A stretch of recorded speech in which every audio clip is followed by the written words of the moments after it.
Yeah, my problem with that claim is that it seems to me to be so obvious that all religions aren't the same. That is to say, the more you know about religions, and that's actually all we ever encounter when we talk about religion, are given religions. The more you know about them, the more you realize the truth and the wisdom of Clifford Geertz's observation that while all sacred symbols agree in calling human beings to live realistically, they all differ in their vision of reality. And that vision of reality isn't just a matter of the symbols and concepts they use. They're genuine, different understandings of the way things are.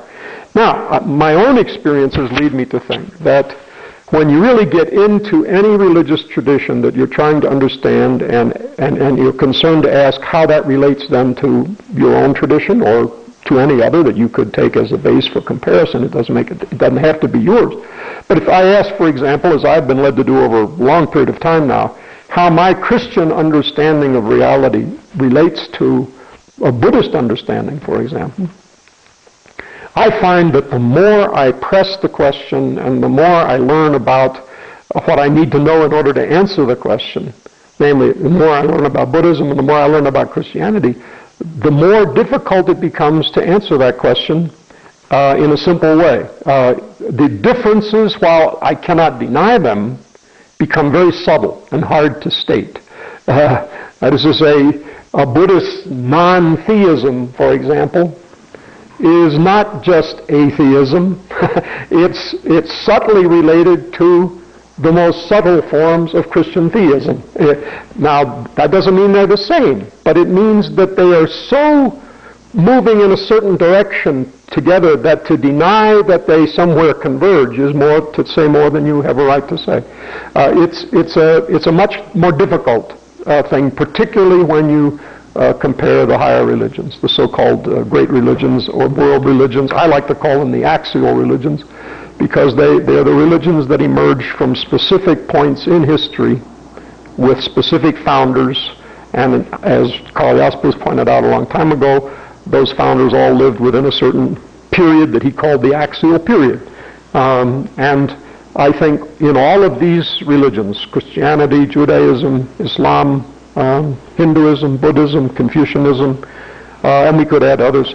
In all of them, the more you know about them, the more you realize the point of the statement with which we began, that all religions are the same. No, that's not quite right, but there is a point in it. There is a point in it. Certainly we can say minimally they're all addressed to the same human question, the vital question about the meaning of our existence as such. In that they are undoubtedly all the same. But I do think there are differences between them in the visions of reality that they offer, and those differences cannot be simply dismissed, even if, as I've continued to learn, they're very subtle and difficult to formulate. To the point where I say, wow, I think they're saying the same thing. But then as soon as I've said that, I find reason to back off and say, no, they're really different.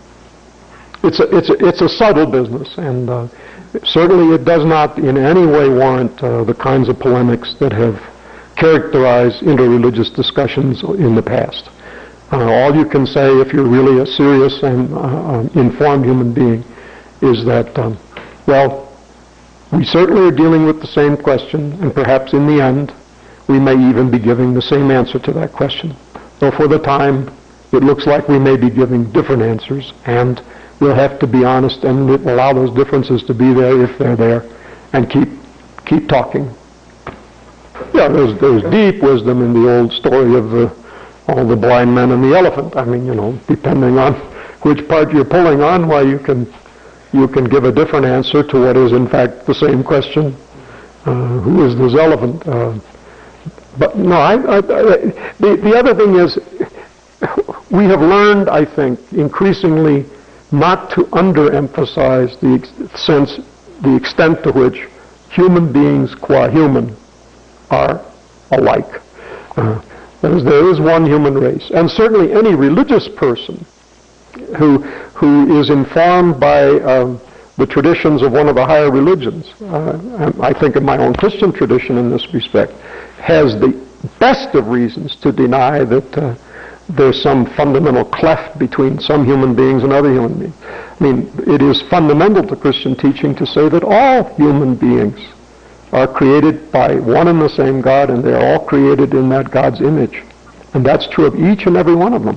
So I cannot in any way be satisfied with the conclusion that, they're just different. No, that can't be so. If that were so, then my own Christian faith is false.